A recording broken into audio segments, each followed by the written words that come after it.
Mi nombre es Agustín del Prado, soy investigador del BC3. Con esta breve presentación voy a intentar dar unas pinceladas sobre lo que creo yo es la problemática que tiene que ver con la contabilidad del efecto de la ganadería extensiva y ecológica sobre el cambio climático. Se estima que la ganadería contribuye alrededor del 15% de los gases de efecto invernadero producidos por la acción humana. Si vemos las emisiones de gases de efecto invernadero inventariadas en España, en el sector agricultura podemos identificar que dentro de las categorías ganaderas la mayor parte de las emisiones inventariadas son en forma de metano, especialmente en relación con la fermentación entérica de rumiantes y a través de la gestión de purines y de estiércoles. Sabemos, no obstante, que las ganaderías, sobre todo de rumiantes más en extensivo o ecológicas, suelen emitir grandes cantidades de metano ruminal, ya que generalmente consume mucho pasto en relación con la ganadería más industrial, que consume más pienso o alimentos más digeribles. Y vale la pena recordar ahora que estas emisiones de metano en el extensivo están siendo contabilizadas en un inventario nacional en la parte de ganadería. Al contrario, la ganadería industrial emite grandes cantidades de CO2 de origen fósil y aquel CO2 asociado a la deforestación a partir de esa importación de piensos que necesita en su alimentación.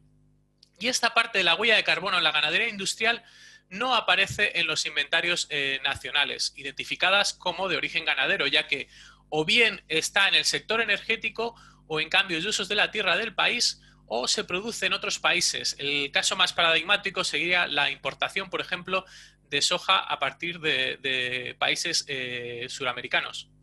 Y estas diferencias entre el tipo de huella de carbono se han visto diferenciando extensivo y ecológico frente a industrial para diferentes estudios que se han hecho en España de huella de carbono de productos de origen animal, como se ve en esta gráfica, donde aquí se constata lo anteriormente dicho, la gran diferencia entre la huella de ganadería industrial frente a la ganadería extensiva o ecológica. La ganadería industrial generalmente emite en su mayor parte CO2 de origen fósil y la ganadería extensiva emite en su mayor parte metano de origen biogénico. Así, tenemos enfrente un peligro y es que las políticas climáticas en relación a la ganadería se centren solo en reducir este metano ruminal, que principalmente viene en los sistemas extensivos, ya que lo tiene identificado en los inventarios nacionales, y no realmente tocar la ganadería industrial, ya que su CO2 fósil y por deforestación no lo tiene identificado en los inventarios nacionales.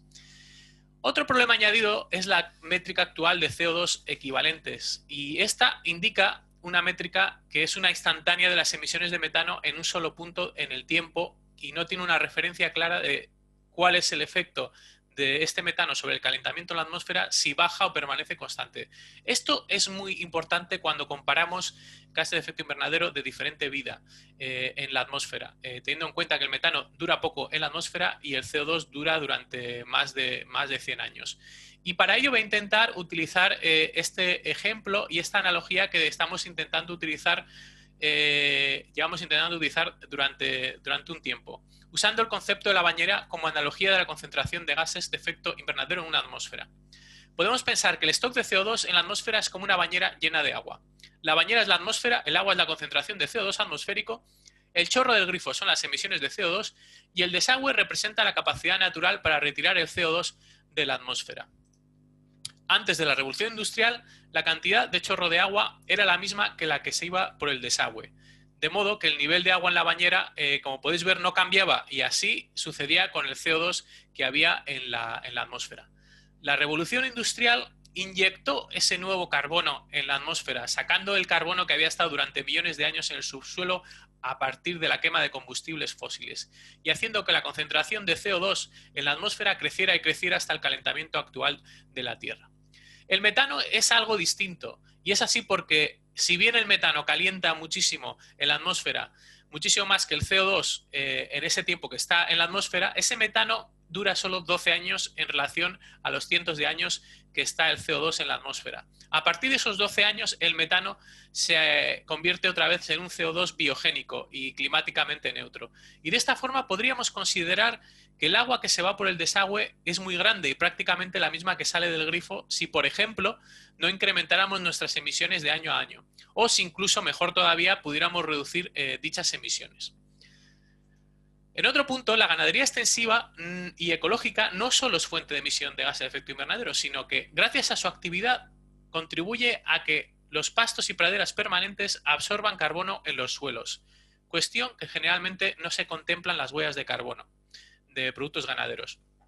En los principales estudios publicados en España de huella de carbono de sistemas extensivos, hay algunos que sí que se ha contemplado este potencial secuestro de carbono y están reflejados aquí en estos rangos. Así se observa para diferentes sistemas productivos en extensivo y en ecológico que hay un potencial de compensación de parte de las huellas de carbono bastante variable y en algunos casos muy grande, llegando casi al 90% en la ganadería extensiva y ecológica. Respecto a otros gases, como por ejemplo el óxido nitroso, cuya molécula calienta aproximadamente 265 veces más que una de CO2 en 100 años, se ha venido sobreestimando en los últimos años en relación al pastoreo y a sistemas ligados a pastos. De hecho, se le asigna históricamente grandes cantidades de óxido nitroso a sistemas ligados a pastos. Las emisiones de óxido nitroso del pastoreo se han actualizado y son mucho menores de lo que se venía contabilizando. Las guías actualizadas del IPCC recién publicadas en 2019 reducen en mucho más de la mitad la proporción de nitrógeno que se emite como óxido nitroso durante el pastoreo y a justo la mitad la que se emite a través de las aplicaciones de estiércoles y purines en las tierras. Para hacernos una idea de la magnitud del cambio, si corrigiéramos la huella de carbono mundial de la ganadería de vacuno estimado por la FAO en 2013, aplicando esta actualización con el nuevo factor de emisión del pastoreo solo para el óxido nitroso, podríamos reducir aproximadamente un 16% de la huella de los sistemas basados en tierras de pastoreo. Otro punto importante en relación al óxido nitroso es que actualmente se está favoreciendo los sistemas más intensivos en las métricas de estimación, ya que se está asumiendo que siguen una relación lineal con la cantidad de nitrógeno utilizado en el sistema, en estos factores de emisión. Esto, sin embargo, se ha visto que en la realidad no es así.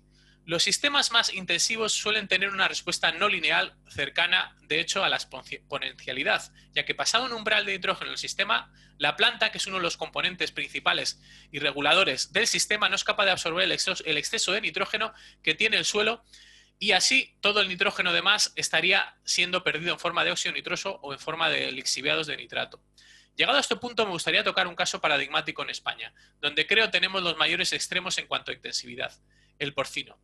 La huella de carbono de 1 kilogramo de carne de cerdo en industrial está de cerca de 10 kilogramos de CO2 y su mayor parte es debida a el uso de combustibles fósiles y CO2 o cambios de uso de la tierra debido a fabricación y transporte de piensos. Frente a este sistema industrial tenemos que la huella en un sistema de montanera asociado a dehesas es de aproximadamente 7 kilos de CO2 y donde casi el 50% de sus emisiones son en forma de metano y que si pudiéramos utilizar la contabilidad de potencial secuestro de carbono, este secuestro de carbono podría compensar prácticamente toda la huella de emisiones que tenemos aquí en este caso.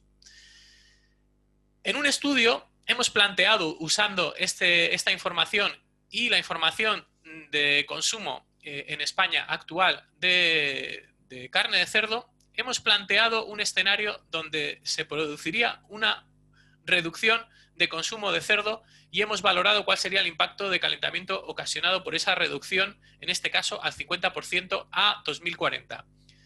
A partir de ese 2040 nos quedaríamos en ese 50%. Este es el resultado asumiendo un patrón de consumo de casi un 100% en azul de cerdo proveniente de sistemas industriales y en un sistema alternativo donde hemos planteado una reducción similar al 50% a 2040, pero donde hay una transición a un consumo mayor proveniente de sistemas en montanera y ligados a dehesa, tendríamos en amarillo esta reducción en calentamiento global.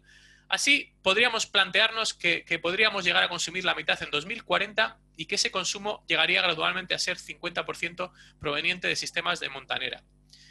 Podemos ver en este caso que el calentamiento sería muchísimo menor. Un último punto muy importante es que la ganadería extensivo y en ecológico está ocupando el espacio comiendo la hierba que posiblemente necesitaban los herbívoros silvestres en el pasado. Ambos ocupan el mismo nicho ecológico y digieren la celulosa de los pastizales de la misma forma. Y ahora mismo la contabilidad de emisiones y de cambio climático estipula que la ganadería de este tipo es 100% antropogénica.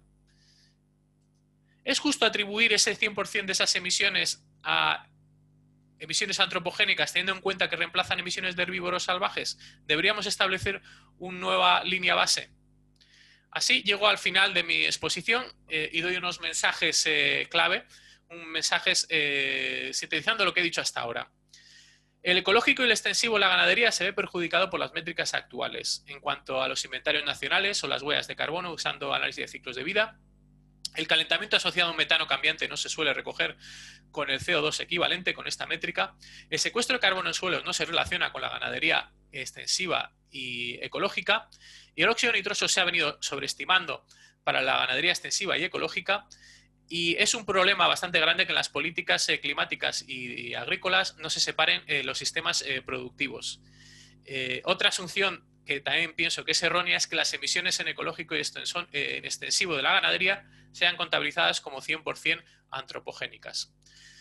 Toda esta información y más está recogida en el informe que acabamos de publicar con Amigos de la Tierra, Pablo Manzano y yo, y que desde aquí aprovecho para compartir con vosotras. Muchas gracias.